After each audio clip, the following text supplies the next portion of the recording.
আজ কোটি মাল লাগছেন আজকে ভাই অল্প ভাই। হ্যাঁ তাও কত আবার বেচা হবে? রোদ থাকা যাচ্ছে না, এই জন্য মাল বানাচ্ছি না। নিজেও মানুষ টাকা কামাই করে কি করবেন, বন্ধ করবো এখন একটু পর। এখনই না রোদ আছে, সন্ধ্যা বন্ধ চলবি। বিকেল বেলায় আপনার ঝামেলা বেশি। আজকে তাও কত টাকার মাল আনছেন?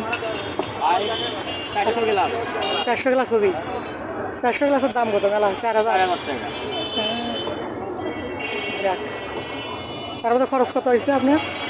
এখন খরচ বেশি, 10 টাকা পিস লেবু। তাও 2000 টাকার বেশি খরচ। এখন 700 টাকা, 1000 টাকা খরচ করলে 300 টাকা কামায়। এখন সব কিছুর দাম বেশি। 10 টাকা পিস লেবু, সব কিছুর দাম বেশি ভাইয়া। বুঝতে পারছি। তাহলে যখন দাম কম থাকে লেবুর তখন মোটামুটি কামাই হয়, 200 টাকা তখন হয়। টোকমার দাম কিরকম? টোকমা 200 টাকা কেজি। 200 টাকা কেজি। টোকমা খুব ভালো কিনলে কত করে? 1000 টাকা দিয়েছি 100 লেবু। 100 লেবু 1000 টাকা, 10 টাকা পিস। লেবুর দাম কম হলে ব্যবসা ভালো হয়। লেবুর দাম কম হলে এখন নেবো মনে করেন হাফ টাকা দিলেও বস্তা। এতে বৃষ্টি টিষ্টি হওয়া ধরলে, বর্ষা ধরলে মানে তখন কম। 11 টাকা পিস লেবু কিনছি কাল, 11 টাকা। টুকমা এসবগুলোর ভুসি, অ্যালোভেরা, শিমুল গাছের শিপা, কাটিলা। ঈদের দিনে কত বলছিলেন আবার? কত একবার ঈদের দিনে?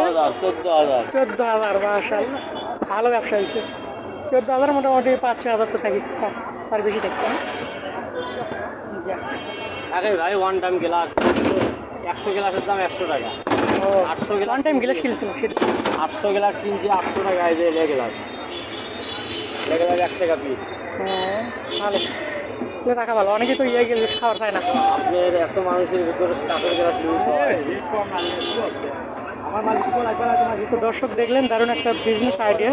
যারা এই সম্পর্কে ধারণা চাইতেন তারা কিন্তু। আচ্ছা, ধন্যবাদ আঙ্কেল, থাকেন।